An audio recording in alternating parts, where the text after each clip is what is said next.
de andre? Er I gode? Det var da dejligt.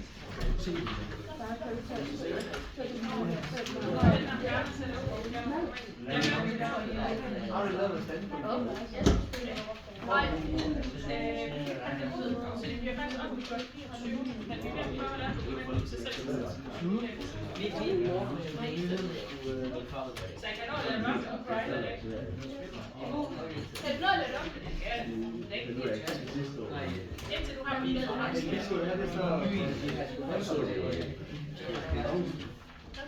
Men der kommer et nyt karaktersystem ind på min uddannelse. Og der kan vi ikke printe fra. Og det kunne man i det gamle system.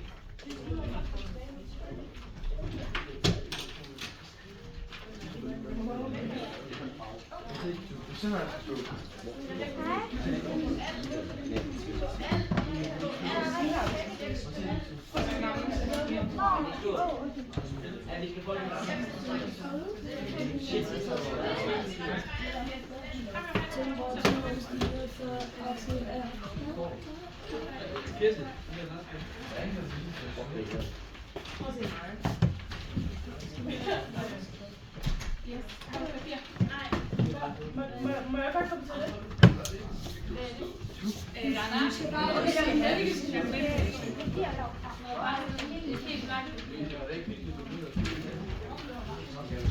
Men jeg kan ikke lade smag.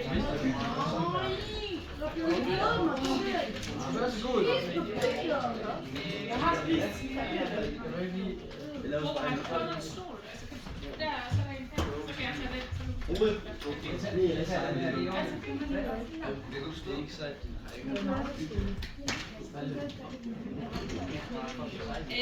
Har alle fået et stykke papir og skrevet deres navn på?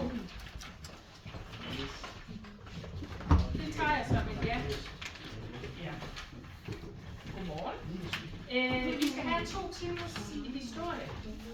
Og vi er jo gået i gang med emnet om Første Verdenskrig på den sidste torsdag. Og vi lige sådan fik startet det hele ud.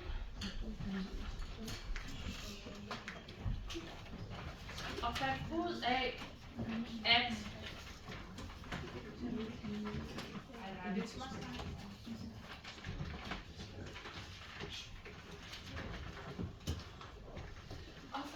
hvordan det hele startede.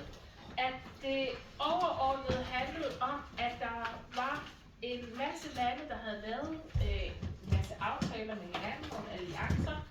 Og da krigen så brød ud, fordi den østrig-ungarske kronprins Franz Ferdinand, han blev dræbt, da han var på besøg i det vi kalder Serbien i dag, i Sarajevo.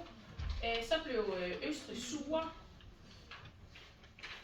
og ville have hævn, og Serbien, de tøvede lidt med, om de ligesom lige syntes det, og der var nogen dernede, og ham der blandt andet dræbte den østrigske kronprins, som ønskede et frit og selvstændigt Serbien. Så man kunne ikke rigtig finde ud af, hvor grænserne skulle gå nede i Balkanområdet. Det ender med, at Østrig går i krig mod det område dernede, og fordi Østrig havde lavet nogle aftaler på forhånd med nogle lande, så hjalp de så til. Så lige pludselig så hjalp Tyskland, og så blev Rusland lige lidt bekymret, fordi hvis Tyskland de går med i krigen, de var jo i forvejen blevet ret store. Ikke? Husk, vi kommer fra 1864, hvor Tyskland jo har ekspanderet, altså udvidet deres område med Danmark. De har også lige slået Frankrig, så Tyskland bliver lidt for store og magtfulde. Så nu begynder de andre lande at blive lidt bekymrede for, at hvis nu Østrig og Tyskland, de så også får magten over Balkanområdet, så bliver de alt for stor en magt. Så det skal vi have stoppet. Så går Rusland ind i krigen. Rusland har lavet en aftale med Frankrig, at de skal hjælpe hinanden. Og så på den måde, så vælter alle lande bare som dominobrikker og bliver involveret i krig. I dag, der skal Jakob stå for det meste af undervisningen. Og Jakob, han var her jo også i vores sidste historietime. Der sad han jo bare lidt nede bagved og så og kiggede på mig og på jer. Jakob har forberedt sig godt og grundigt, Og jeg tænker, at han selv kan få lov til at fortælle jer, hvad han så synes, at vi skal have om i dag, og hvad baggrunden er for det. Yes, Så værsgo, Jacob. tak for det. Jamen hej med jer.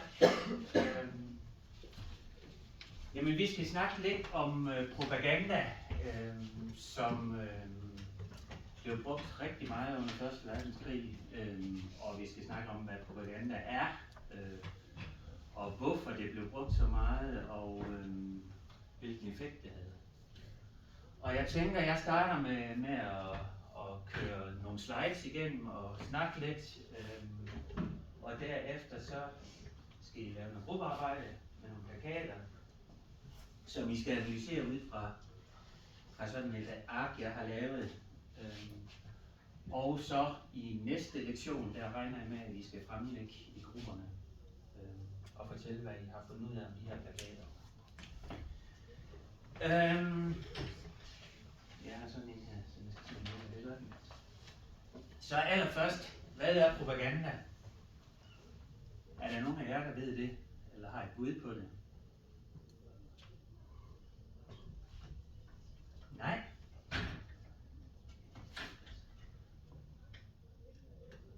Propaganda er sandheden, står der der. Er det propaganda, det der?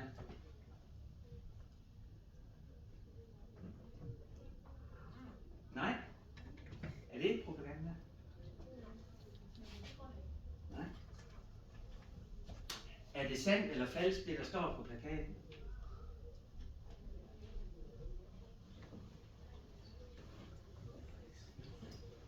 Ingen bud? 50-50 og skyde. Ja, Victor. Falsk. Falsk. Godt bud. Fordi propaganda, det handler om påvirkning. Der er nogen, der gerne vil have jer eller en gruppe mennesker til at gøre noget bestemt. Og det vil de, fordi de gerne vil have noget kontrol, og de vil gerne udøve noget magt.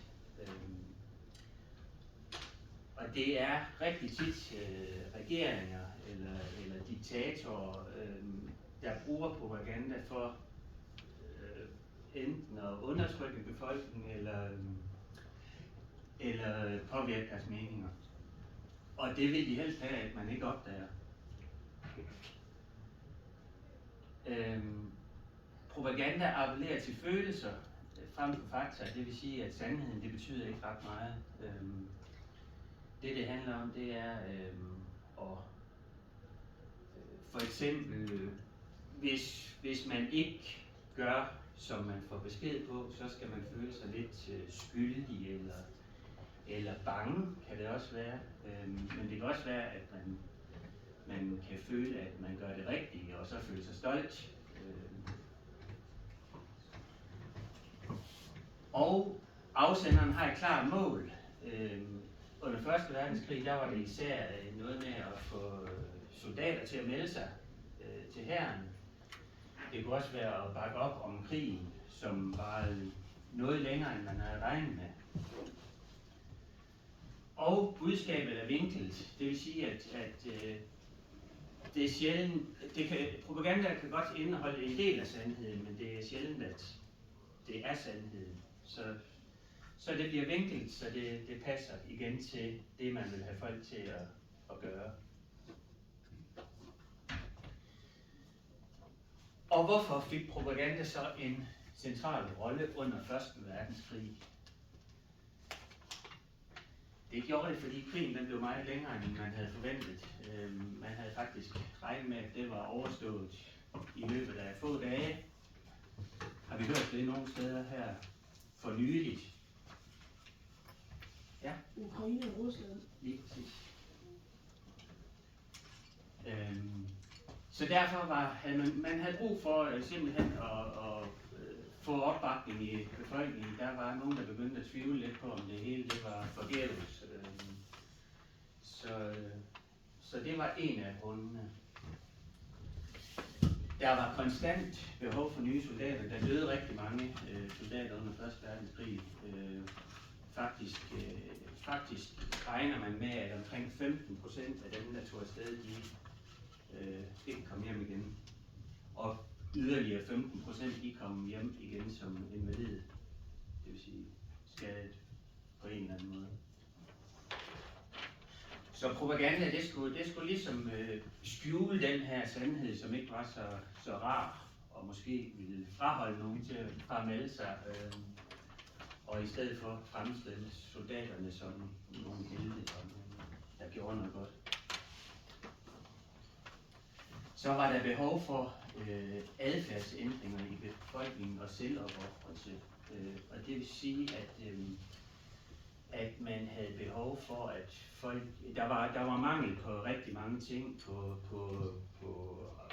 landbrugsprodukter, på æg, på kød, på energi, så man ville gerne have, at folk de sparede på de her ting, og så satte nationens behov over sine egne, så man kunne sende de her ting til dem, der kæmpede. Og så var krigen rigtig dyr. Og der brugte man propaganda til at skaffe penge ved noget, der hedder krigsobligationer. Det var et stykke papir, som folk de kunne købe. Så giver jeg dig et stykke papir, så giver du mig dine penge, og så lover jeg dig, at du får pengene tilbage, når krigen er slut, med lidt ekstra renter. Så det er en form for lån.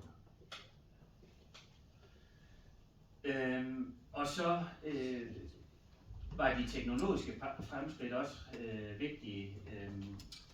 Der var kommet en hel masse nye medier. Der var plakater, som man lige pludselig der i starten af 1900-tallet kunne producere rigtig mange af til små penge. Der var kom biografer rundt omkring i Europa, og der var kommet LP-plader, ved I hvad det er? Det var sådan nogle store sorte plader, som man kunne spille musik fra, før der var ingen Spotify dengang. Så de her ting, de gjorde det muligt at ramme store grupper af mennesker. Og så kommer vi lidt til, hvordan propagandaen blev spredt. Det var først og fremmest de her plakater, som blev trykt i milliontal af alle lande. England, Tyskland, USA, Irland, Australien, Frankrig. Alle de lande, som deltog i krigen, de brugte plakater. Og de hang overalt, altså alle de steder, hvor der var chance for, at man nåede ud til mange mennesker. Så var der aviser, som også var altså det var ikke frie aviser på den måde, som vi kender det. De skrev i høj grad positivt om deres egen regeringer og negativt om fjendens regeringer. Og der var også i nogle lande censur, så de kunne ikke skrive hvad som helst. Så var der musik, og der kommer et lille stykke musik her, I må gerne synge med, jeg har skrevet teksten her.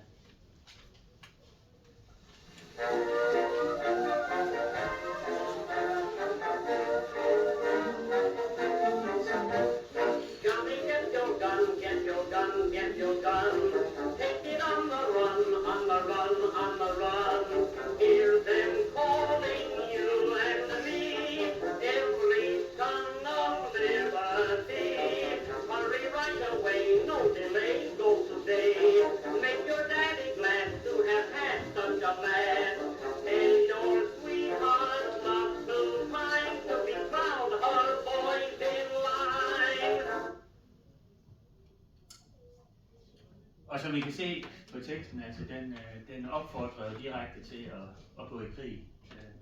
Og det var meget karakteristisk for de her propaganda-medier, som skulle ramme soldaterne. Så var der film. Og om den film, vi skal se nu, det er bare lige 30 sekunder, der vil jeg sige, tyskerne, de havde sådan meget karakteristiske hjelme, når de blev fremstillet med sådan en spids på toppen, så det siger lidt, altså det viser den her film lidt om, at kan I se alle sammen? Jamen, hvis jeg lige tager sådan her. Er det bedre? Ja.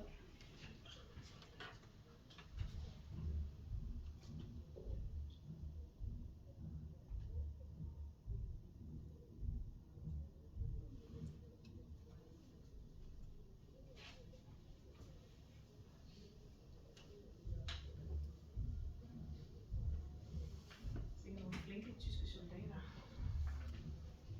Once a German, always a German. Hvad siger det om tyskerne, det her? Jeg tror, at det er tyskerne, der har lavet videoen.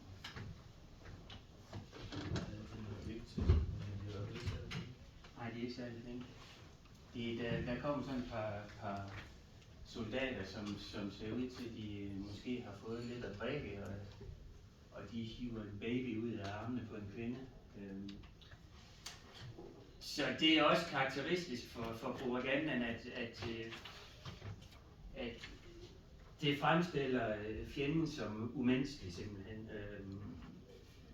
Og de er måske heller ikke blege for at overdrive, når de har lavet de her ting.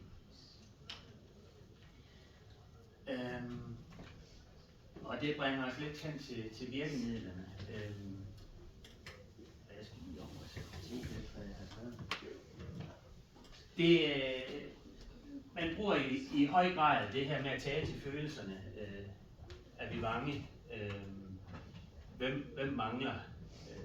Det er selvfølgelig, hvad vil den der vi hopper lige til det. Hvem mangler? Det er dig. Hvilken følelse vil den gerne spille på, tænker jeg. Hvis jeg siger til jer, du burde være et eller andet sted, hvor du ikke er, hvilken følelse vil jeg så gerne have, at du føler?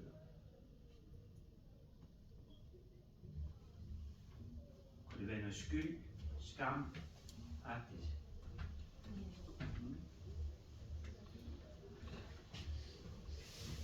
Så er der symbolik, bliver brugt rigtig meget. Dyr, stærk løve, flag, for at ligesom skabe en national følelse. Der er noget med nogle farver.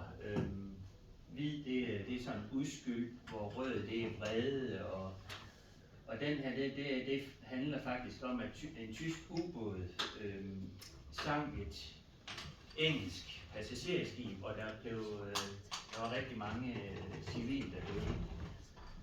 Så kan det være lidt svært at se her, men hans pupiller herovre, de er faktisk formet som kors, så der er også nogle religiøse symboler, der bliver brugt der.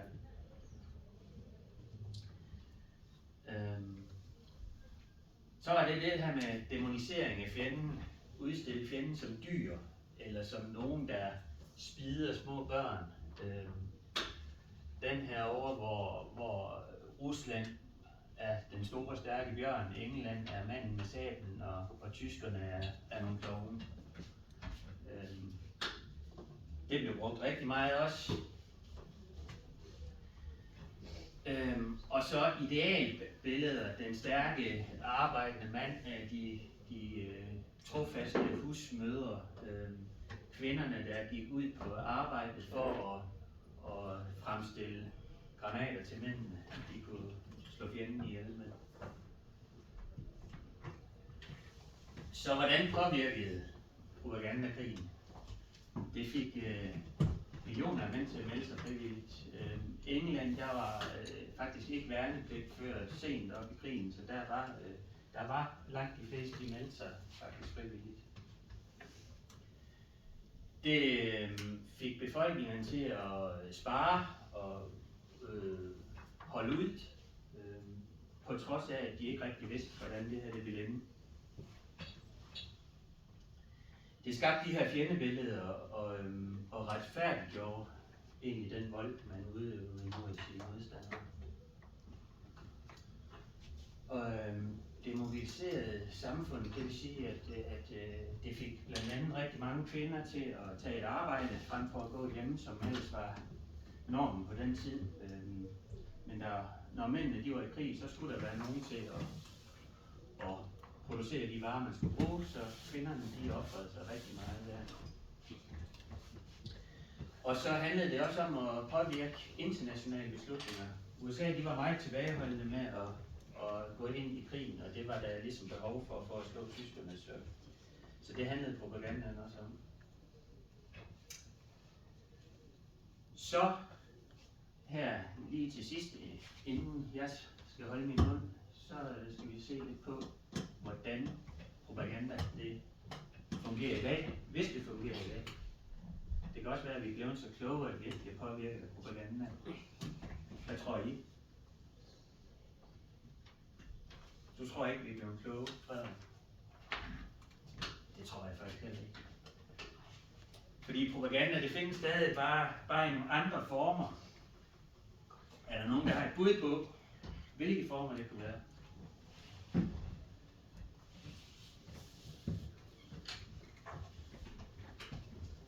Hvor bruger I meget af jeres tid?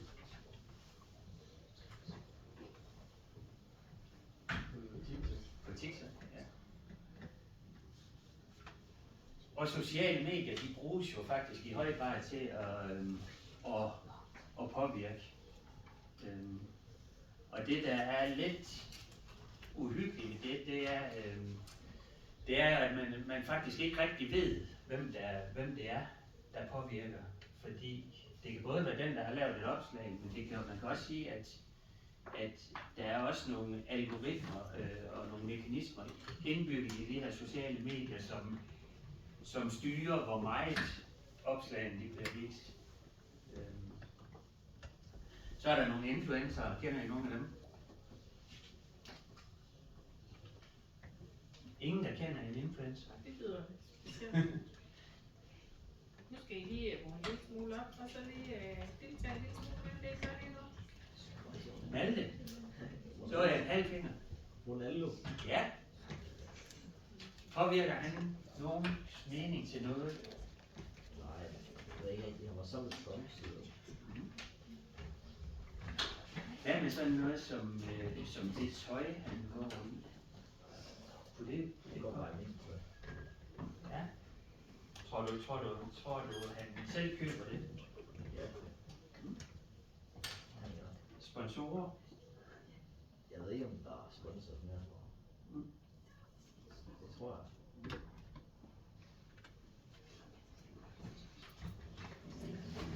Krigspropaganda bruges stadig. Ukraine, Rusland, Gaza. Jeg tænker især, eller ja, alle de her steder, der afhænger den sandhed, man får rigtig meget af, hvem man får den fra. Og hvor man bor, hvor man ser den. I Rusland der er ukrainerne nok nogle skurke, og omvendt er det her i den vestlige del af verden som regel russerne, der er skurken. Billeder og videoer deles og spredes viralt uden faktatjek. Der er faktisk lavet en undersøgelse af nogle engelske forskere, som viser, at falske nyheder de spreder sig omkring 6 gange hurtigere end rigtige nyheder. Det er jo faktisk lidt skræmmende, at løgnen den bliver spredt så meget hurtigere end sandheden.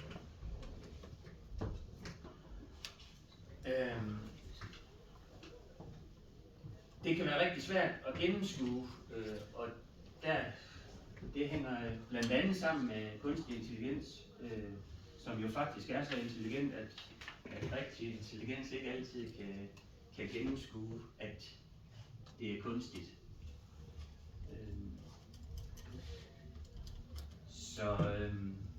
Og så er der de her ondsindede bots, som bliver brugt på sociale medier.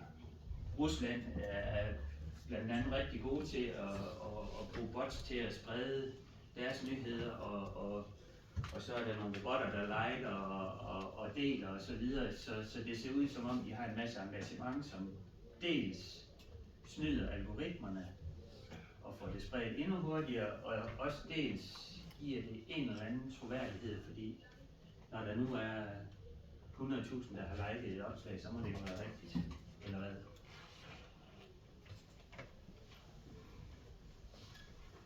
Yes, nu er det jeres tur.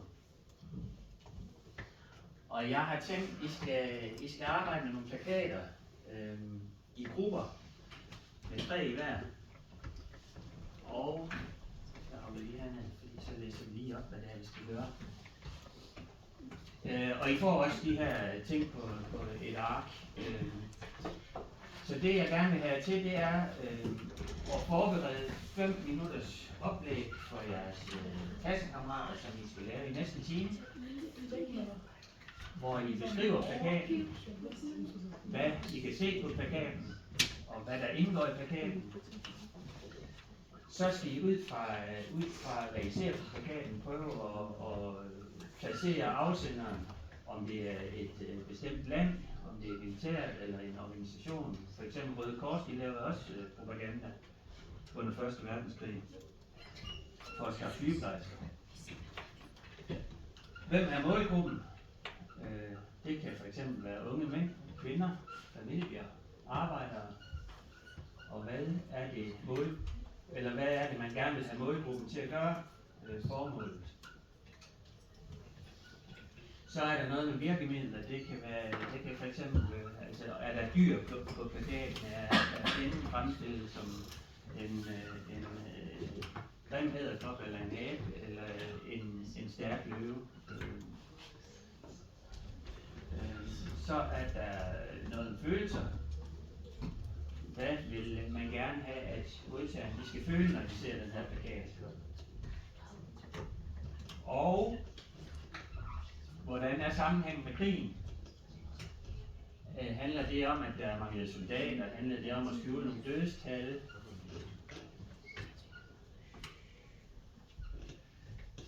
Handlede det om, at der manglede varer? Og til sidst så er der budskabet, og det vil jeg gerne have, I formulerer en sætning som sådan, eller hele meningen med plakaten. Nogle spørgsmål? Jeg har lige et spørgsmål. Er der andre væk end Silkermand? Hvem er der? Mads.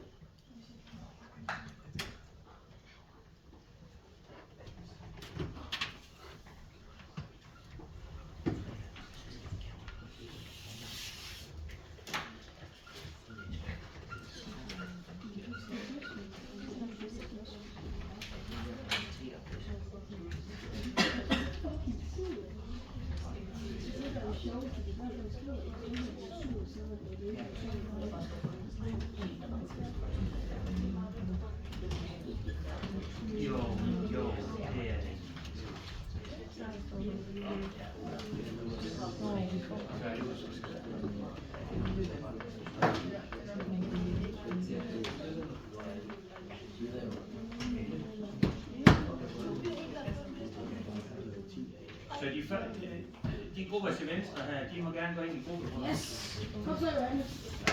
Skal vi bare skrive det ned på computeren? Så er det godt, vi har det. Nej, jeg skal ikke. Skal vi skrive det ned på computeren? I får noget. Ja, der er cirka 30 minutter. Hvad laver du?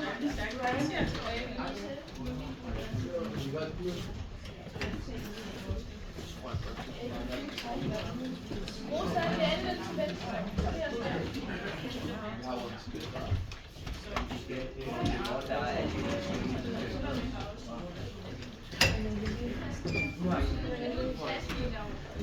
Jeg har med til dem, der skal ind i grupperummet. Hallo. Så, hvad der skal lige se? Men jeg har din ønskesky. Jeg kan huske på et tidspunkt, jeg har ønsket noget sådan nogle spejler, eller noget. Det er det sgu ikke. Jeg har alle mine ønskesky. Jeg kan gå ind og se, om jeg skal fejle. De er ens, det er bare for, at de har lidt. Hvor vil du lige rende ind til Louise og Jeg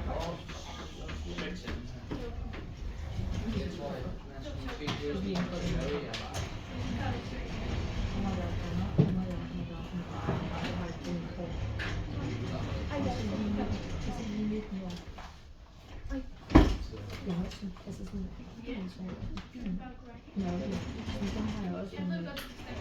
dem hiver jeg altid ud. er I en gruppe? Ja. Hvor er det dem her? Jeg hiver dem altid ud, ved at sådan komme under stik.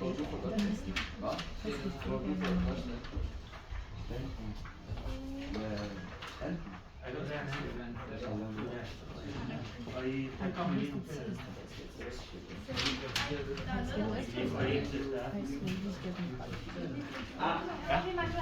Ja. Yes, I får lige dem der, så kommer jeg lige med spørgearken.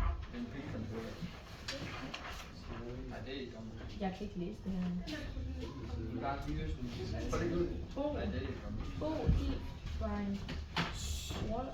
Jeg kan ikke læse det. Kan I ikke læse det? Er I kun to?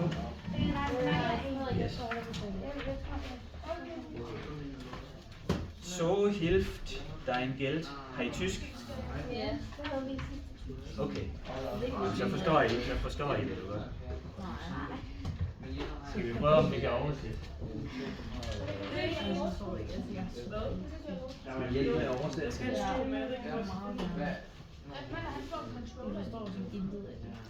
Godt for ham.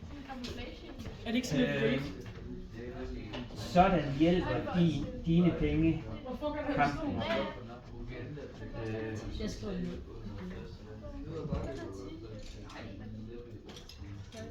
Men han ønsker sig ikke lige at spejle ud, hvad du kan læse. Men Rebecca, jeg reserverer så lige nogle sokker eller underbukser. Ja. Når vi så kan blive reserveret med mig, jeg købte den i går. Jeg var Dine Men lidt sjov. penge. jeg har jo også købt den. Jeg var lige sådan oppe og shoppe i byen. Altså, hvor jeg er sjov. Jeg er ikke god til tysk. Jeg ved, hvad det betyder det der. Der står der und, in, Ja. gut. Er det u? Hvad står der? Det er ubåde, hvad står det der? Vand. Og forvandler. Hilf. Nå. Via. Hvad står der? Fjendtlige. Skriv Ja. I ubåde forvandler din hjælp de fjendtlige granater til... Nej, holder de fjendtlige granater fra livet, ikke? Okay. Så i Nej, ubåden, for der er en løve. Hvad skal vi? Ja. Jeg ser en engelsk mand. Det må vel være en. Det er jo den der. Men altså, det drejer sig om. Det er en ung mand. Det er en Englishman. Men det er i hvert fald, at dine penge Det er det, skal hjælpe. Der står for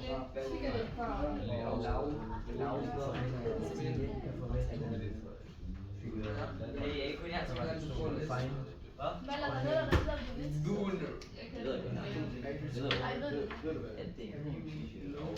fjendtlige. Tror du ikke? Jo. Altså kigger du, hvad du får? One Irishman. Kigger du, hvad du får? Og det der krigsangeleje, det er de der krigsoperationer. Nå, men det er ikke noget. Det er i hvert fald noget med at få, de skal have nogle penge. Hvorfor trækker det så meget? For at forhindre måske T-shirts. nogle Det var også en led i det. Og der er også grip socks.